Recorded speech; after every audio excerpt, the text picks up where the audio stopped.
Good morning, everyone. My name is Damien Williams, and I'm the U.S. Attorney here in the Southern District of New York.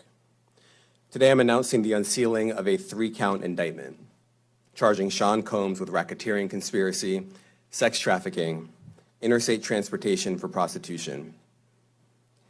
The indictment alleges that between at least 2008 and the present, Combs abused, threatened, and coerced victims to fulfill his sexual desires, protect his reputation, and conceal his conduct.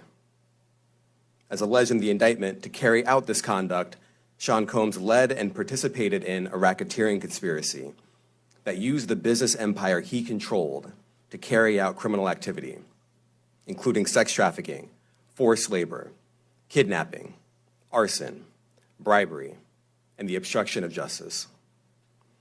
Let me say a little bit more about the charges. The indictment alleges that Combs abused and exploited women and other people for years, and in a variety of ways. As alleged, Combs used force, threats of force, and coercion to cause victims to engage in extended sexual performances with male commercial sex workers, some of whom he transported or caused to be transported over state lines. Combs allegedly planned and controlled the sex performances, which he called freak-offs, and he often electronically recorded them. The freak-offs sometimes lasted days at a time, involved multiple commercial sex workers, and often involved a variety of narcotics, such as ketamine, ecstasy, and GHB, which Combs distributed to the victims to keep them obedient and compliant. As alleged, when Combs didn't get his way, he was violent, and he subjected victims to physical, emotional, and verbal abuse so that they would participate in the freak-offs, and that Combs hit, kicked, threw objects at, and dragged victims, at times by their hair. On one occasion in March of 2016, that conduct was captured on video and later reported in the media. Specifically, Combs kicked, dragged, and threw a vase at a victim in a Los Angeles hotel when the victim was attempting to flee. As alleged, these assaults often resulted in injuries to the victims, which took days or weeks to heal. In addition to the violence, the indictment alleges that Combs threatened and coerced victims to get them to participate in the freak-offs.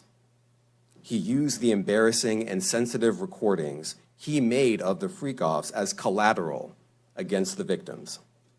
And the indictment alleges that he maintained control over the victims in several ways, including by giving them drugs, by giving and threatening to take away financial support or housing, by promising them career opportunities, by monitoring their whereabouts, and even by dictating their physical appearance. Because of all of this, the indictment alleges that the victims did not believe they could refuse Combs without risking their security or facing more abuse. The indictment also alleges other acts of violence undertaken by Combs and others, including violence against witnesses to his abuse, kidnapping, and arson. The indictment alleges that on more than one occasion, Combs carried or brandished firearms to intimidate and threaten victims and witnesses. Now, Combs did not do this all on his own. As I mentioned, Combs has been charged with RICO conspiracy. He used his business and employees of that business and other close associates to get his way. Those individuals allegedly included high-ranking supervisors in the business, personal assistants, security staff, and household staff. The indictment alleges that those individuals facilitated the freak-offs. They booked the hotel rooms and stocked them with the supplies, including drugs, baby oil, personal lubricant, extra linens, and lighting. When the hotel rooms got damaged, they helped clean it up. They arranged for victims and commercial sex workers to travel for the freak-offs, and they delivered large quantities of cash to Combs to pay for the commercial sex workers. The indictment also alleges that they helped Combs cover up his crimes. During the March 2016 incident at the LA hotel that I mentioned earlier, a member of the hotel security staff intervened, and Combs attempted to bribe the staff member with a stack of cash to make sure that what happened was kept quiet. And as the indictment alleges, in late 2023, after public allegations were made about Combs' crimes, he and others pressured witnesses and victims to stay silent, including by making phone calls to witnesses and victims and giving them a false narrative of what they had experienced. And as alleged, Combs used others to help conceal his abuse by monitoring and preventing victims from leaving a location in order to hide their injuries, or by locating and contacting a victim who had attempted to flee. As part of this investigation, in March of this year, special agents from HSI executed search warrants at Combs' residences in Miami and Los Angeles. They also executed a warrant for Combs' electronic devices. During those searches, agents seized evidence of the crimes charged in this indictment. They seized firearms and ammunition, including 3 defaced AR-15s and a large capacity drum magazine. They also seized evidence of the freak-offs, electronic devices that contain images and videos of the freak-offs with multiple victims. And they seized cases and cases of the kinds of personal lubricant and baby oil that Combs' staff allegedly used to stock hotel rooms for the freak-offs, more than 1,000 bottles altogether. Here are some of the items that we recovered during the searches.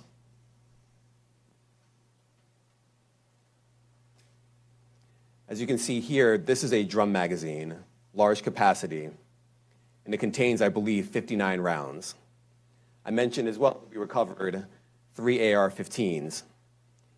This is a close-up shot of one of the AR-15s, and you can see right here, the serial number has been thoroughly defaced.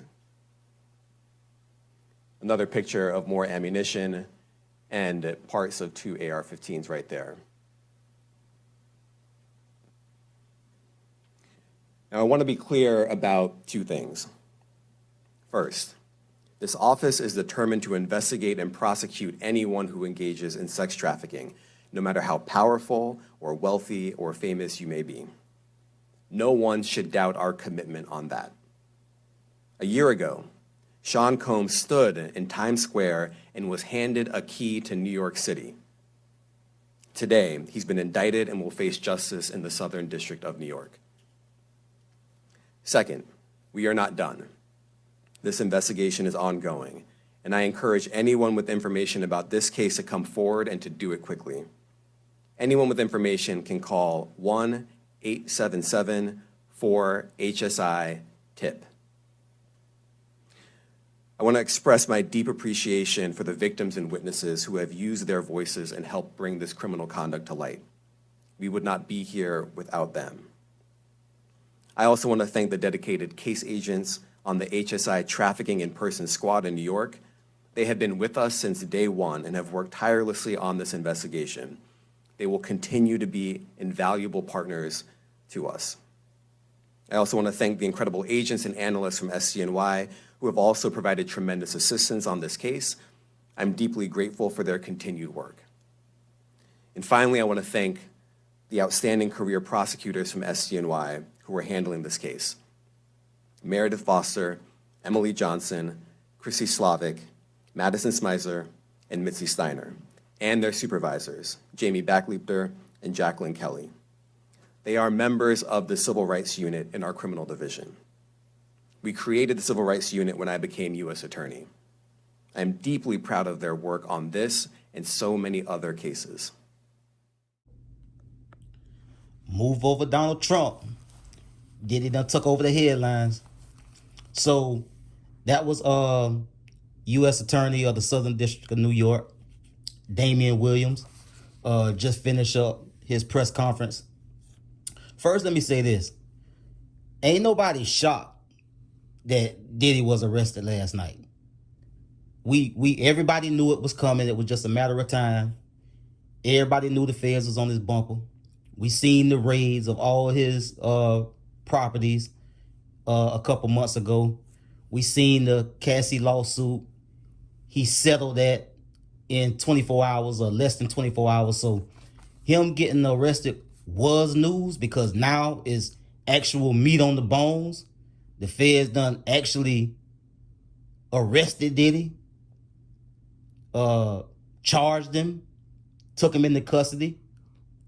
And so it was just a matter of time. We knew the feds was gonna grab him sooner or later.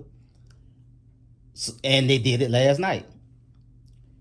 So, like I said, that was U.S. Attorney of the Southern District of New York just got through doing his press conference, and he just basically went over the process, touched on a couple of bullet point issues that we didn't know last night when he first got arrested. Everybody was waiting for today for the federal indictment to be unsealed. And so he did a press conference pretty much just going over that, laying out the case, saying how it started, where they started it, and the methodical investigation that led to the indictment, the charges, and them deciding to arrest him last night. Now, I was reading some reporting that Diddy was in New York for the past week, and he was in New York for the past week because he knew that this was coming. I think he had negotiated a situation between the feds and his attorneys to turn himself in today, but they decided to go and scoop him up last night. So after listening to the press conference, it was a couple of interesting things that I wanted to chop it up with y'all real fast about. So they mentioned and had photos of confiscated illegal firearms. They discussed the whole drug situation, the drugs he used and kept stocked for the parties. I thought that was interesting because they showed the firearms with the serial numbers filed off. So that looked sticky. And another thing that was really, really the biggest of them all out of the issues and the things that I wrote down, the U.S. Attorney has already put in and filed paperwork for Diddy to not get a bail. They pushing to keep him in custody pending trial. So I thought that was a really big deal that they ain't even trying to let this nigga out. They like, we got this nigga, we trying to hold on to this nigga as long as we can. So he did make mention that they already done put the paperwork in, letting the judge know all of the reasons why he shouldn't get a post-trial bail. And I'm sure it has something to do with his wealth, his wide reach, private plane. He got the ways and means pretty much. If they gave him bail, to get the hell on, maybe probably go over there to wherever the hell Russell Simmons at and goddamn duck off. But I thought that was real interesting. So we gonna have to keep an eye on that and see what's going on with that. But they is not trying to give Diddy no bond. Point blank, period. The U.S. Attorney made that clear. The paperwork done been put in. So that was the biggest of them all. Really, that was my biggest takeaway. But it was like I said, it was a couple of more interesting things that he laid out as far as everything that's concerning the case. 1,000 bottles of baby oil and lubricant was confiscated during one of the raids. Now I don't know what house it was in, and that's crazy. 1,000 bottles of baby oil and lubricant, personal lubricant.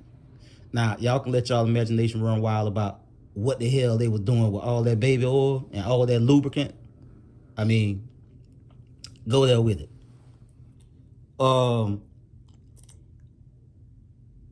The investigation also pointed out ongoing multiple victims, but wasn't named about how many. So they was talking about multiple. They just said multiple victims.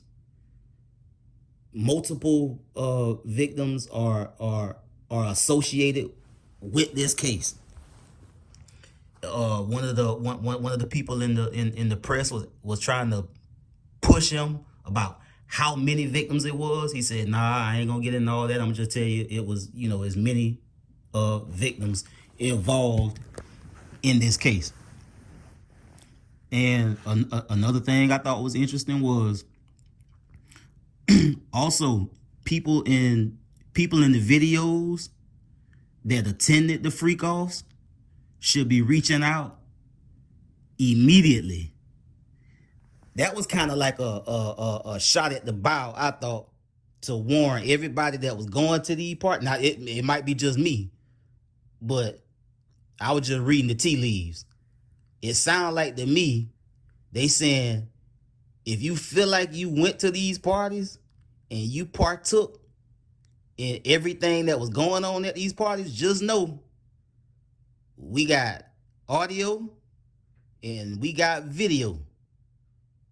And if y'all get linked to any of these victims that's involved in this case, y'all might want to get ahead of that. You might want to get your attorney and go ahead and get ahead of that. Because he was basically saying, we got him. He's under a federal indictment. He done been hit with a RICO, and y'all know how them tentacles reach in these RICO charges. Somebody go ask Young Thug about it. So he was giving everybody that done been getting their freak on at these Diddy parties. He giving y'all some rope. Y'all better holler. He said y'all better holler at me quickly. So I thought that was another really big detail. Also, any and all charges are on the table. They kind of went through a few today, but more charges could be added on, not just for him, Diddy, but all charges are on the table for any and everybody involved. This dude made this real clear that anybody that was at these parties that knew what was going on, that facilitated any kind of comings and goings, or was there with these sick. And another thing, commercial male sex workers. What the fuck? Commercial male sex workers. That's what the hell they had going on at these goddamn parties, which explains why they needed so much goddamn baby oil and personal lubricant. You dig what I'm saying? Finally, and this one right here is as big a takeaway as these folks fighting tooth and nail to make sure they keep Diddy in custody pending trial. This is another bombshell that I thought was very, very interesting. They made a point almost at the end of the press conference to send another warning that, hey, look, we know Diddy ain't do all of this by himself.